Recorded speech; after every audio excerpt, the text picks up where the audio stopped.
So this one here is the Boss Buck that I took off. And don't get me wrong, this has served me well. You know, this roto mold plastic has served me well. I haven't had problems with coons or squirrels or anything like that as far as the being chewed on or tearing up the plastic. The coons though get a great grip on this thing and hang off of it. But you come over here and you look at this, like I said again, the steel, just well done. What's happening, y'all? Welcome back. Before we get started today, as always, I got to remind you to hit that like button, hit that subscribe button, hit that noti bell, that notification bell, so you can know when these videos are coming. Now we got that out the way, today what I want to get into is modifying one of these Boss Buck feeders.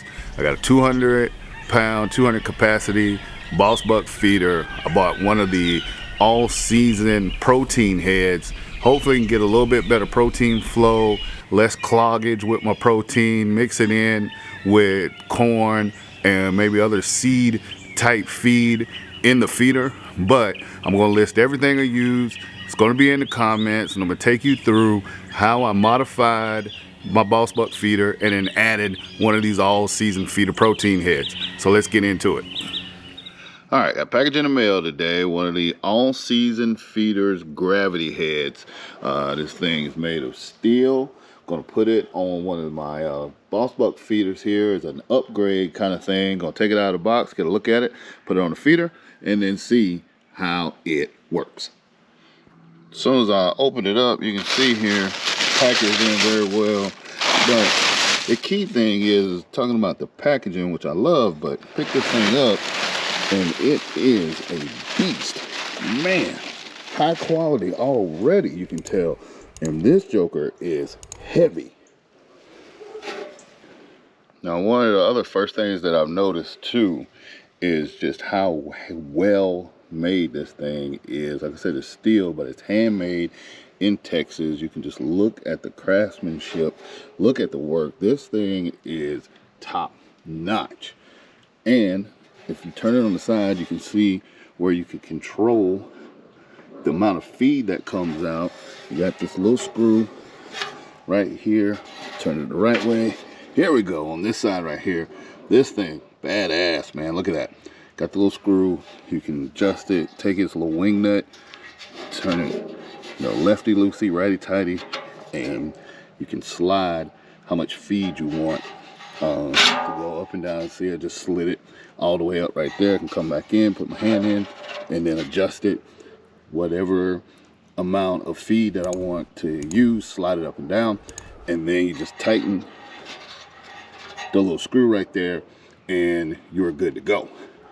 Now, before I put the all-season head on, I just want to do a quick comparison. When you look at these two here, so this one here is the Boss Buck that I took off, and don't get me wrong, this has served me well. You know, this roto mold plastic has served me well. I haven't had problems with coons or squirrels or anything like that as far as the being chewed on or tearing up the plastic. The coons though get a great grip on this thing and hang off of it. But you come over here and you look at this, like I said again, the steel, just well done. The build, the craftsmanship on this, I'm loving it. So I'm going to put it on the feeder and see how it works. All right, so here's a little bit of the hardware. 1364 drill bit to drill for these screws. 7/16 head on the end of the drill to drill in these screws. You got two washers, and then you got two wing nuts to screw in on the back end. I use the wing nuts because they're a lot easier than using the screws on the back side. Of course, I got my little 20-volt heart powered drill to help me get all of this stuff in, and now I'll show you the holes that I drilled inside the head. So now you look at the feeder itself. When you take the old head off of the Boss Buck, you already got this screw right here, or excuse me, this hole right here. You come around to the other side, and it also has the hole on this side. So basically all I did is I slid the all-season feeder head inside, made a mark in order to drill the holes, took the drill bit, the 1364, like I said, and drilled these holes. Drilled one on this side, Come back around over here. Drill one on this side over here, and then when I put in the head, it should match up with the holes on the original feeder. All right, see, check it out. Holes match up, they line up. I'm trying to line the camera shot up here so you can see. Here we go. Now, perfect right there. Those holes match and they line up. Now we're gonna put the screws in and tighten everything down. All right, you see here, we finally got it together. We come in, you see, got a screw right there. You come back on the other side.